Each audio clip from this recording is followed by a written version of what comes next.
Aujourd'hui même, donc c'est la visite de la cathédrale, ensuite la visite du Palais du Thau, et puis demain, ce sera la visite d'un hôtel particulier et également la messe donc, à la cathédrale.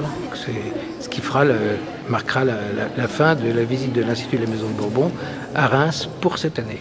Là où il existe encore des monarchies, en Angleterre, une des plus vivantes, mais même les monarchies nordiques et des pays du Nord, on voit bien que le roi s'y place toujours, le roi ou la reine, en Angleterre, s'y place au-dessus des partis. Et alors cette position justement au-dessus des partis est très intéressante parce que le prince est reconnu pour ce qu'il est, c'est-à-dire le gardien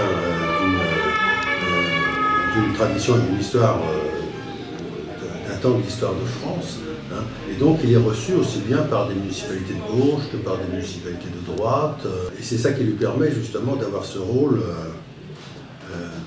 de mainteneur. Quand vous avez le pouvoir qui dépend d'une élection, vous êtes automatiquement dans la main de lobby. Vous êtes élu, c'est pareil, on voit bien aux États-Unis, quand ils gagnent des milliards, ils sont jetés dans la main des pétroliers, choses comme ça. Vous êtes élu, tandis que l'avantage du roi, c'est qu'il est indépendant, il est au-dessus des partis, au service de tous les Français, au service du bien commun et du bien général. Alors qu'un président, enfin en République, mais ça, bon, c'est un peu autre chose, mais là, vous êtes dans la main de lobby. Vous n'êtes pas libre. Et là, j'entendais encore hier soir sur France 3, c'était Philippe de Villiers qui disait ça. Il disait le problème, c'est que les hommes politiques en France sont achetés, ils ne sont pas libres. Et à l'heure actuelle, il disait qu'ils étaient achetés par l'Arabie Saoudite et le Qatar. C'est eux qui ont des intérêts financiers.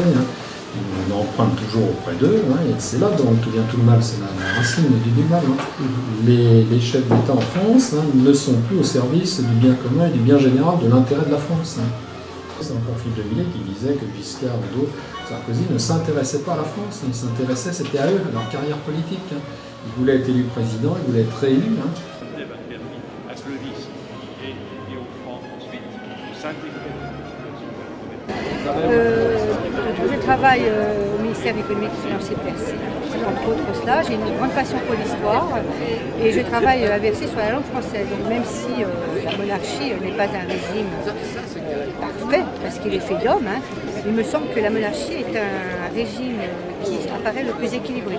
Parce que, si vous voulez, le roi est désigné par les lois fondamentales du royaume et de ce fait, il doit assurer cette charge. Alors, à la différence de la République, où effectivement, comme vous savez, il y a une élection, donc il y a candidature et tout le monde se presse au poste, si je puis dire. Donc, il y a une instabilité plus grande, même s'il y a eu des instabilités monarchiques, mais il y a une stabilité plus grande et le roi surtout est un élément fédérateur, un ciment de la nation, à la différence du président, même si on dit que c'est le président de tout un pays, malgré tout, comme vous savez, il y a les courants politiques qui jouent.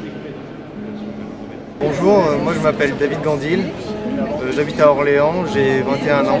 Alors, je suis royaliste parce que je pense que le clivage droite-gauche, ça n'existe pas. Aujourd'hui il n'y a plus de droite, il n'y a plus de gauche.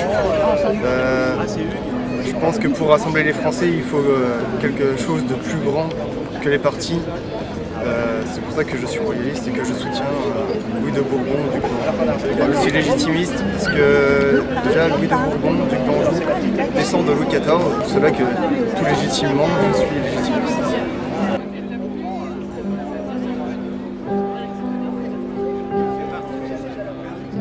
C'est pas dans un avenir très proche que la monarchie, moi je ne vois pas ça dans un avenir très proche, la monarchie restera en France, mais il y a quand même, je trouve, un espoir de plus en plus grand de la part des Français qui se tournent vers le roi.